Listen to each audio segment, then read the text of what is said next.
ঈদ আনন্দে উৎসবের আকাশ জুড়ে যখন রূপালী চাঁদের হাসি, ঘরে ঘরে আনন্দের কলতান, ঠিক তখনই কারো হৃদয়ে বিচ্ছেদের হাহাকার।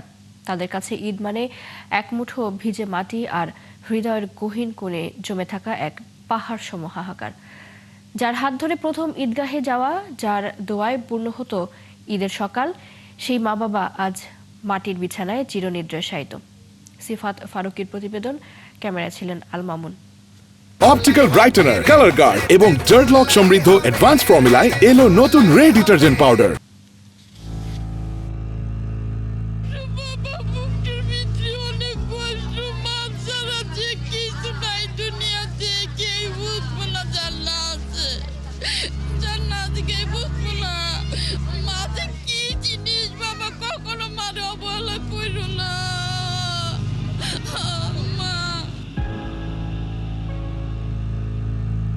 পৃথিবীর ক্ষুদ্রতম শব্দের দীর্ঘতম অনুভূতির নাম মা। আর সেই মাকে হারিয়েছেন সাইদ আক্তার। তাই আজিমপুর কবরস্থানে মায়ের কবরে এসে পরম মমতায় স্মরণ করলেন মমতাময়ী মাকে। জিজ্ঞেস করতেই অশ্রুসজল চোখে জানালেন মায়ের কথা। সাইদ আক্তারের মতো এমন অসংখ্য মানুষ এসেছেন কবরস্থানে না ফেরার দেশে চলে যাওয়া প্রিয় মা বাবা কিংবা স্বজনদের কবরে।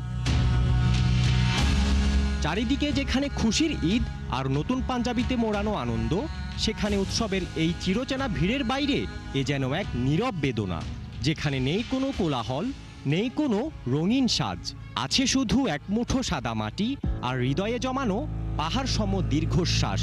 বিদ্যুৎ থাকা অবস্থায় যখন কারেন্ট চলে যায়, একটা অন্ধকার অনুভব হয়। ঘরে সবকিছু থাকার পরও একটা অন্ধকার হয়ে যায় শুধু একটি আলোর জন্য। তো বাবা মাকে আমি সেই আলোটা মনে করতাম। বাবা থাকতেই ছিল একরকম খুব মজার, খুব সুন্দর পরিবারের সাথে। এখন বাবা নাই, সো মিস করি। মা বাবার এই ছাড়া খুবই দুঃখের বিষয়, ঈদ যায় না। আমি প্রায় আসি, আমার বাবার কবর জিয়ারত করে যাই। ঈদ তাকে ছাড়া আসলে ঈদ মনে হয় না। মায়ের শূন্য জায়নামাজ কিংবা আলমারিতে পড়ে থাকা বাবার পুরনো পাঞ্জাবিটাও আজ বড্ড বেশি কাঁদায়। উৎসবের দিনে কবরে আগত মানুষগুলোর কাছে ঈদ মোবারক মানে একটু নিরিবিলি নস্টালজিয়া, আর ওপারে থাকা প্রিয় মা বাবার জন্য পরম করুণাময়ের কাছে অশ্রু ভেজা প্রার্থনা। আম্মু নেই, ঈদ অনেক খারাপই কাটেছে, ঈদ তো ওরকম একটা করি নেই, তার কথা যখন মনে পড়ে অনেক খুব খারাপ লাগে। মা বাবা যখন ছিল তখন তো একটা আনন্দ ছিল, যখন থাকে পাশে তখন সন্তানদের অনেক শক্তি থাকে। মা বাবার মতন ওরকম নাই, আর হাসি খুশি নাই। আমার বাবা যখন বেঁচে ছিল তখন আমার আব্বার সঙ্গে একসঙ্গে নামাজ পড়তে যেতাম, নামাজ পড়ে এসে একটা শান্তি। আমার দাদা আমার অনেক আদর করতো। ঈদের সময় তো নানুর কাছে বকশিশ নিয়ে অনেক মজা আছে যেগুলো বলার মতন না। প্রিয়জনের কবরে দাঁড়িয়ে এই মানুষগুলোর একটাই প্রার্থনা, মাটির নিচের মানুষগুলো যেন ভালো থাকেন ও পারে। ঈদের আনন্দ সবার জন্য সমান হয় না।